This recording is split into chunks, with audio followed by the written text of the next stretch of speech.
Hello, in this video, I want to continue the series that we've been doing with settler colonialism in space. This series has been really interesting because I've gotten to talk about settler colonialism as a criticism in so many different contexts, and I feel like that it's been really interesting to see the different ways in which it affects different arguments that I think will be really popular on the space privatization resolution. As I'm making this video, it's December, and so I've kind of started to see just a little bit of what a lot of people are thinking on the space privatization topic, and I definitely think that based off of just kind of my first look at what is kind of most relevant on the resolution, this is a criticism that I definitely would have prepared to answer, or that I just in general would be ready to execute if I was looking for some really good criticisms to have for this resolution, because I think that there are so many arguments to make about how the particular investment and what space is or does in terms of its ability to either save the earth or be something that we use after the earth is gone is something that's a really important conversation in the context of how we got to this point and what that means in terms of the history of just various sources of accumulation and violence in the context of just settler colonialism as a whole. And I think that being able to talk about what that means in terms of why certain critical affirmatives, or how to kind of make this criticism work in the context of critical affirmatives is so important, because I feel a lot of the base arguments about what the necessity for space is, or the desires or reasons for why outer space in the context of critical literature is so important, is often based on a lot of the same kind of myths or acts of kind of erasure that I think are just endemic to settler colonialism as a criticism as a whole. And so hopefully this video is kind of helpful in bringing that stuff out, and I would definitely say that if you haven't, to go back and watch the last video that I did talking about settler colonialism, space privatization, because it set up some of the core framing thesis and priorities that we'll be using in order to guide this video when I start talking about things like the link debate, permutation debating, impact comparison, alternative debating, all of which I think are important to making this criticism work. And so as we kind of start this video, I really want to just start at the link debate and talk about how to get to link diversification. I feel when I'm thinking about settler colonialism on this resolution, this is one of the key places where I feel teams are maybe the most in trouble, I guess I could say, against critical affirmatives. Not really in trouble, but a place where that I think definitely could use a lot of work and thought, because of the way in which so many critical affirmatives will be about the retooling of space. It seems so easy to constantly kind of jump at the link argument that the kind of prefiguring of space as something that is able to kind of save or be an alternative to the way in which we've kind of already created conditions of violence on Earth is something that is kind of endemic to the process of settler colonialism. The idea of being able to clear and create new land, how it's able to kind of secure thoughts and desires towards terra nullius, etc. And I think that being able to break down that paradigm is particularly super important, because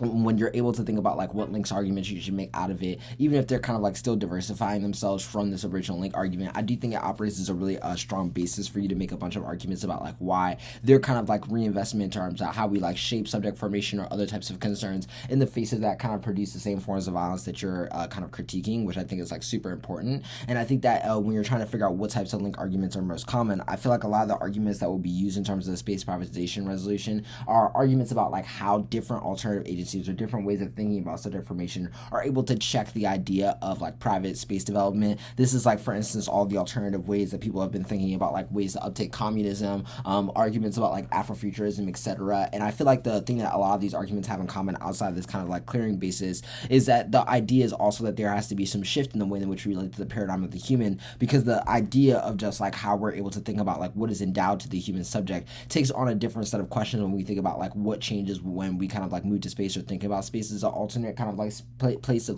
the distribution or changing of resources, etc. And I feel a lot of the arguments need to be made about why subject formation as a way to kind of use spaces as a place of theorization operationalizes a lot of the same forces of violences that you're kind of discussing in this originary link argument that we've been talking about, and why the idea of the episteme, the idea of alienating oneself from the human, is really the idea of being able to draw and take away from and strip down the parts of humanity that have been culturally invested in and coerced into this kind of investment into settler colonialism as a process, and making arguments about why that's not something that can just be done by refusal to be human, but rather is endemic to what we think of in terms of agency and just how we're able to think of ourselves as subjects as a whole, which I think is a really important basis for you to make link arguments at a more theoretical level, as for the affirmatives that will kind of move to the theorization of space outside of the material lens solely, which I think is super important for being able to have link diversification throughout this argument as a whole. I then think that when you're starting to think about what you should be doing in the context of like permutation debating. A lot of the tips that I would give in the context of the permutation would really come from how you're able to generate various types of offense from your alternative. I feel like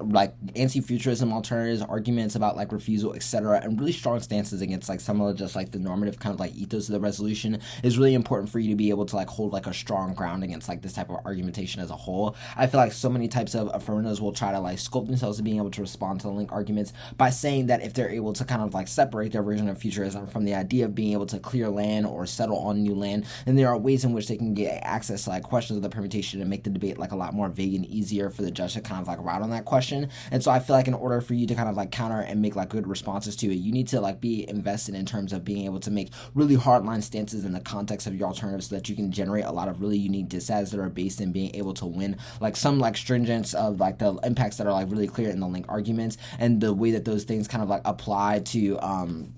the various types of like the way that applies to various facets of the permutations and the net benefits of it as well, as really important to like the process of how the alternative is kind of like uncovering the investments in settlement that the affirmative is kind of like having in the first place. Additionally, I think that when we were talking about the framing in the last debate and talking about like why the kind of like debate that you're kind of like wanting to have about the link debate and the thesis is really crux to the way in which you're framing the debate as a whole and the framing portion of the debate and like the types of the net benefits for that framing portion of the debate. This is where like a lot of that comes in handy in terms of winning, like why the standard for competition and the mutual exclusivity that you're pushing for how the criticism should be evaluated in relationship to the affirmative is super important, and you're able to make a lot of those arguments in terms of like applying the framework to the permutation so that the judge from a competitive standpoint also understands why that even if like at a logical level there are ways in which there is kind of like a crossover or ability for a lack of mutual exclusivity between the alternative and the affirmative, if there are still reasons why the judge should be able to or forced to view the alternative and the affirmative in that way because of the way in which you're hardline winning like just this top level portion of the debate. I didn't think that when you get to places like impact comparison and the alternative, a lot of the impact comparison advice that I would give is really similar to other places where it's really not about the question of like how we're able to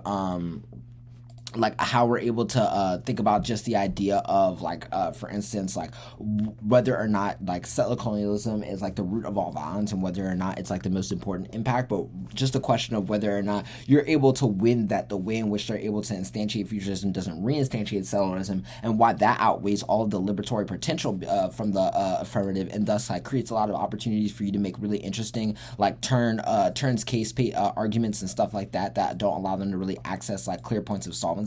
And then I think it's just a question of making your alternative really benefit from all the mutual exclusivity work that you're building from the link debate and other sources of offense that we've kind of talked about throughout the rest of these videos. And it becomes a lot easier to imagine a world where you're able to kind of like see like how these kind of like craftings of like these kind of like various points of offense really are able to build net benefits into why refusing the overall paradigm of the 1AC could be beneficial in terms of thinking about like what decolonization as an ethic could do, how it's able to like show up in the academy and things like that. And I think that overall all these concerns become much more relevant and important to like alternative solvency as a whole. Hopefully this video is helpful for you, and hopefully you'll listen to more videos I'll be doing with Settler Colonialism, space privatization, and other ideas. And yep, thank you as always for tuning in.